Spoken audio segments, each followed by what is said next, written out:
मोदी सरकारने जे कॅशलेस धोरण केलं आहे त्याचा लोकांना भरपूर फायदा होतो आहे. वेळेची बचत होते, रांगेत उभं राहावं लागत नाही आहे. अजून ऑनलाईन तिकीट बुक करण्यामुळे बरेचसे फायदे किंवा घर बसल्या काम एक कमी होत आहे. ही चांगली बाब केली आहे. त्याच्यावरचा कर पण कमी केलेला आहे.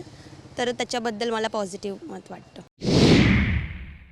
अर्थमंत्र्यांनी कुठेतरी एक चांगल्या पद्धतीने चांगले निर्णय घेतले आपल्याला पाहायला मिळालेत. डिजिटल मार्केटिंगचा कुठेतरी एक चांगला फायदा आपल्याला सगळ्यांना पाहायला मिळेल आणि करामध्ये ज्या सवलती मध्यमवर्गीयांना मिळालेल्या आहेत त्यासुद्धा एक कुठेतरी कौतुकास्पद आहेत.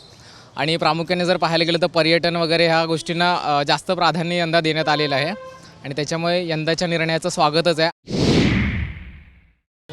बजेट एवढं काय खास नाही आहे. जे झालं आहे ते मुंबईसाठी त्यामध्ये काहीच नाही फायदा. आता इलेक्शन जवळ आलेत म्हणून फक्त गाजर दाखवण्याचे काम करते सरकार, बाकी काहीच नाही होत आहे.